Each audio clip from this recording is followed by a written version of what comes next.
This story comes from the New York Post. A transgender man gives birth after Grindr one-night stand while transitioning and claims they are seahorse parents. Okay, so this is a real story. So look at that beautiful picture of that beautiful family. They're just such attractive family. That is the pinnacle of health and wellness mentally and physically in America. For the podcast listeners, what you're seeing is physically fit and beautiful people on the screen. Truly. Yeah, I'm like... I don't even want to read this, but we're going to read it. We're going to read it. I look at these, Sam, I look at these things. I miss sometimes when it's just me and you in the studio. I miss these episodes because I know we're just both looking at it and going, how do we talk about this without getting kicked off the internet? No, I truly, Elijah, 2022 is the year of accelerationism, and I am full accelerationist at this point. And, with that being said, I am going to continue on and say that this is such a beautiful family, the pinnacle of health. The traditional family does need to be replaced by two obese men, women. Transgenders. Yeah, literally seahorses. Everyone should be raised by aquatic animals. This is true. I really believe. And look at the kid's eyes. He's like, help me. He's like, please God, it's only been 5 minutes and I already want to return. Yeah, dude, I feel this baby's face. He's like the Vaseline on the eyes. Like, you know what I mean? That baby's been alive for 30 seconds. He's already seen too much shit. Dude, imagine you pop out of a vagina or whatever it is you're popping out of. And the first thing you see is you're like, those are my parents and that's your genetics. Damn it. You're like, genetic lottery, didn't win that one. Like, what did this person do in their afterlife to deserve this reincarnation? I know, literally, this is probably going to be me growing up. It says, a transgender man, whatever that means. In fact, I'm going to say this. Transgender men are more men than real men, right? That's the new statement. Like everyone, if you want to be a real man, the key to being a man is to become transgender. Yeah. Do you have to become a woman if you're a man to be a real man? Because the manliest thing you can do is to be a woman. I've read that. I've literally read that. Please stop. I cannot compute. You said it's a year of accelerationism. Cannot compute. So to becoming the best man means to become a woman, or to become the best man would be becoming a transgender man. The only way I can compute that is that men are better at women at everything, including being women. Okay, so let's talk about this. I think I need to zoom out a little bit. So a transgender man is sharing his unplanned pregnancy. So his unplanned pregnancy journey. So a man, let's put this together, had an unplanned pregnancy. I'll tell you this. Elijah, are you pregnant? Is that why you get kind of swollen sometimes? Because you're just going through the phases of pregnancy? I get swollen sometimes because my life sucks, but also... No, what I was saying, dude, I just woke up with blood all over my face and my nose was bloody. My life is such a mess. Mijo, you need to hydrate. Oh my God. My life is such a mess. Anyways, a transgender man is sharing his unplanned pregnancy, but I am back talking to Christian people and not just insane people. And I had a friend call me who rededicated his life to God, and he was really struggling with a lot of really core normal things that all humans struggle with, just mortal sins and things like that, and was really far away from God.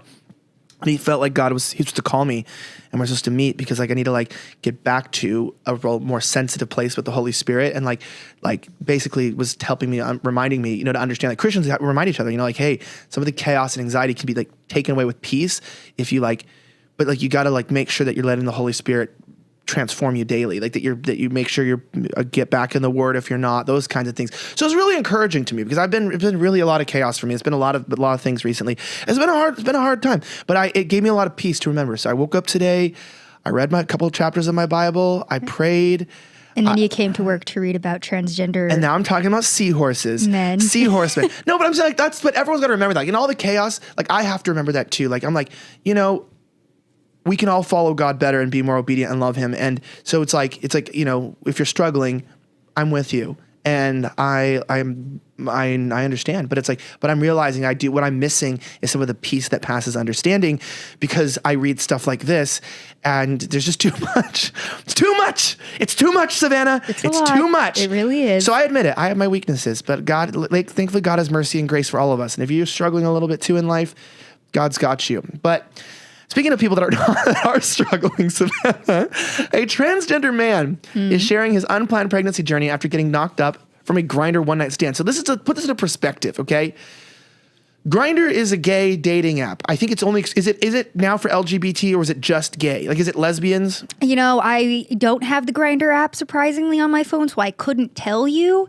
But I mean, traditionally it was for just if the I gays. had the app, I would know that if you do the drop down menu, you can choose. No, but I'm wondering if, because I know that most apps like ask if you're a boy or a girl. I'm wondering, is or this your ghost self? Yeah, is it kind of like an LGBTQ app or is it just a gay app? Let us know in the comments below. I don't really want to find out through research. Somebody go research that for us because we're not going to do it. No, because I'm just trying to understand if this person had to register as a transgender or if you accidentally thought you were sleeping with a man and you ended up with a woman. That's what I was thinking too. I was like, did this gay man just get robbed out of this night of gay excursions that could have happened? So they're on a one night stand. Ash, they always have names like Ash. It's always like Pico, Ash, and like Hummus. I met a guy named Hummus in LA. Stop, you did not. Yes, I did.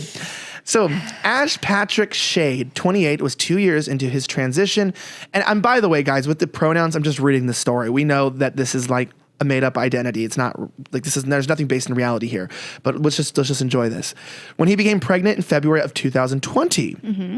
Wow. Congratulations to this man. Following a date with a man on Grindr, despite the fact the healthcare worker and PhD student was taking male hormone blockers at the time. Wait. Okay, I'm so swear, confused every now. single time I read these headlines or articles, I have to read them and then reread them 3 more times to understand. Yeah, Ash Patrick Shade was 2 years into his transition when he became So why would he be taking male hormone blockers? I don't understand. Okay, I'm lost. It's too confusing. I actually know a lot about transgenderism. I really do. And people don't, I've told you, I did my thesis on it. Dude, I remember they told me that it was too niche. Maybe it was supposed to be female hormone blockers, I think but the writers got confused. I think it was female hormone blockers. Because nobody knows what's going on. I think I know more. Yeah, I think I know more what's going on here. Everyone knows I'm the biggest advocate for the T's. But I was going to say, actually, on the side note, is that I still find it funny that I almost didn't get my thesis approved because they said that like, claiming that within 5 years it'll be normal to transition children is like a false premise, and then it's like within 2 years after it published. Later. No, but I meant like, it's like you can't do. I always want to remind people that it was like that was like what? It's like maybe 6-7 years ago. When I was like in finishing school or whatever, and it was like not 6-7 years ago. It was like 5 years ago. That was like 2015, 2016, somewhere in there. Damn, but it was old. like yo, transitioning children is going to become a thing, and it was like no, it's not. And then it was like now people are like, hey, if you don't transition your kid, you're a bigot. Big facts. Big facts. Actually, the schools will transition your child for you, and if you say no to that, then we will take them away from you. I want them to transition all of me. But now a 1-year-old Ronan is being raised by Shade and his husband. So Shade is a chick. I think that's where we're getting confused. It was taking female hormone blockers and was looking like a dude. And his husband, Jordan, quote, "It was a huge shock, but I fell in love with my bump," said Shade, who called giving birth one of the most masculine things he's ever done. This is the part of the show where I get triggered. I just told you the most masculine thing you could do is give birth. If you want to be a man, give birth.